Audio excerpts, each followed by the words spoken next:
What's going on, guys? Duggernaut here, and today we're going to be looking at the fourth and final boss in the 8-man Deltascape V4.0, part of the new raid Omega, the Bend of Time. The fight requires a minimum item level of 295. The boss will also drop turn-in mats for item level 320 gear, as well as a minion. Note that for clearing V4 for the first time of each weekly reset, you will receive a Deltascape Crystalloid. You will need several of these items to turn in to get a weapon when the Savage mode is released in a later patch. The boss you will be encountering for this fight is the villainous Exdeath. Exdeath only has 2 phases to the fight. In both phases he will use an array of magic spells, and in phase 2 he will add a few new ones, which we will discuss in the video. Exdeath is going to start the encounter by casting Doom on 2 random party members.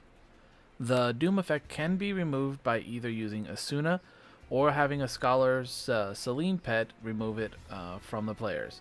Do note that this will be the only time that he will cast Doom. He will not do it at any other point in the fight. Also be mindful of Exdeath's auto attacks. They hit really hard, surprisingly.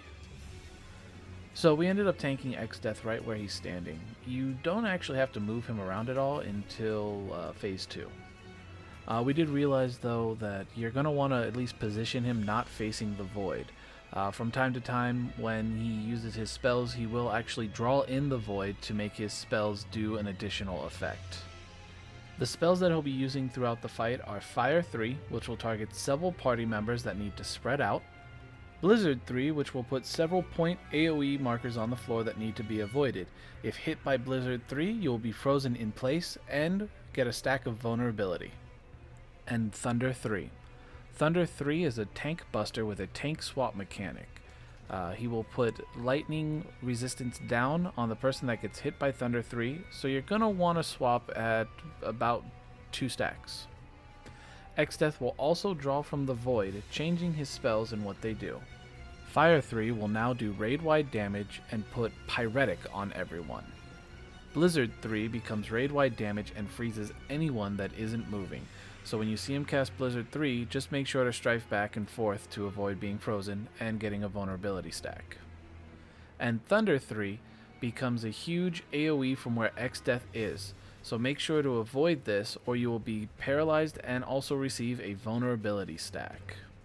So as the fight began, he started off by casting Fire, Blizzard, Thunder, and then he went into drawing into the void. So he did, what we ended up calling it is Void Fire, Void Blizzard, Void Thunder, just to, showcase his moves. Additionally, Exdeath will only use 2 other mechanics in the fight. Holy, which is a stacking mechanic, and he will also use a spell called Vacuum Wave, which will knock everyone back from where Exdeath is. After using these 2 spells, he's just going to continue to repeat the spells that he has been using previously and alternating between using the standard version and the void version.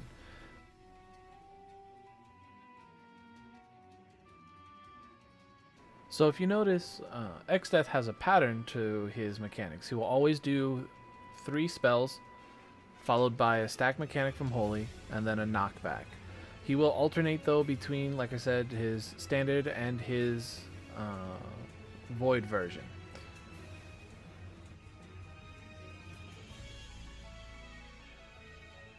Once you DPS him down to about 65%, he's going to transition into phase 2. Exdeath will begin phase 2 by starting to cast the Decisive Battle. The Decisive Battle is a phase change move, which will change the arena itself. It'll also knock down the walls, so you can fall off. So you're going to want to be very careful about that, especially when he starts casting Vacuum Wave. He's also going to put a point AoE in the center, so you're going to want to run to the edge to avoid taking heavy damage. As soon as Decisive Battle lands, it's going to summon a Tree Head. You're going to want to be careful. This Tree Head does a huge front cone attack, which will cast Zombie on the person that gets hit. So you're just going to want to sprint as soon as you see where his face is and get behind him. Also, you don't want to run through him because he has a little AoE puddle around him that'll cause heavy damage. Now that you're in Phase 2, Exdeath is going to use a few new spells in his arsenal along with the ones you've encountered in Phase 1. Flare will target 3 random party members with proximity AoEs. What you're going to want to do is you're going to want to position yourself away from the party members so that when Flare goes off, you're not going to hit them with raid-wide damage. Black Hole, which will spawn several void orbs. As you can see, he positions them randomly throughout the field.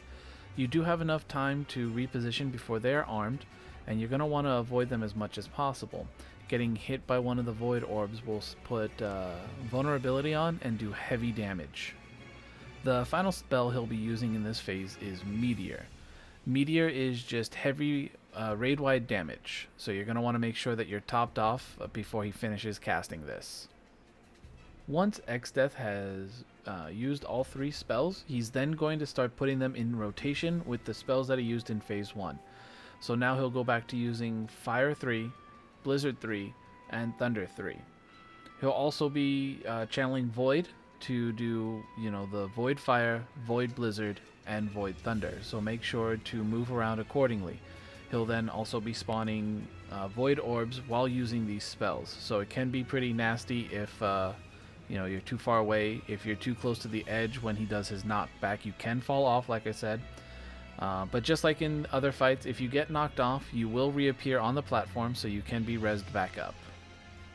So, I mean, as you can see, he did Black Hole and summoned a bunch of Void Orbs, and then he did his knockback, and one of our guys got hit by 2 of them in a row, so, that instant KO'd him. The only other thing to note outside of the spells that he's going to be using is he will use Decisive Battle 1 or 2 more times throughout the fight, depending on your DPS.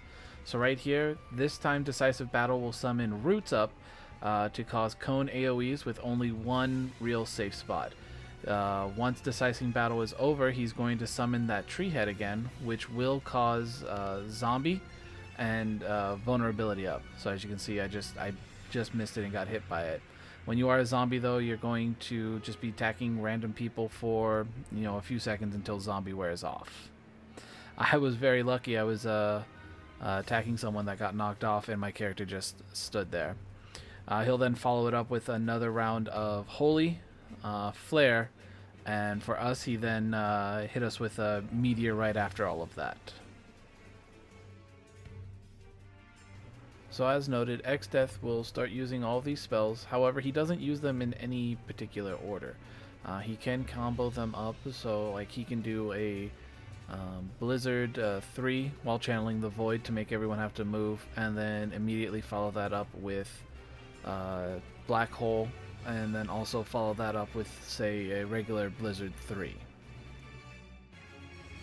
And then the only other thing he did is at about 20%.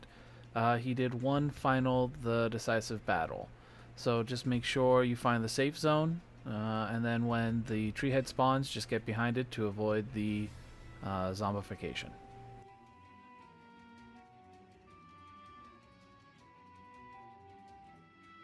This has been Exdeath from the new 8-man Deltascape V4.0 in the new raid, The Bend of Time. I hope you guys have the chance to try it out for yourselves. This has been a really fun fight. The entire raid itself has just been really fun. If you guys have the opportunity, make sure to get it done. You will not be disappointed. I myself cannot wait for the Savage mode to come out. It's probably going to be intense, and I'm just very much looking forward to it. I hope you guys enjoyed the video. If you did, please go ahead and give me a like. If there's something you'd like to see or have me do crafting wise or gathering wise, please let me know in the description down below.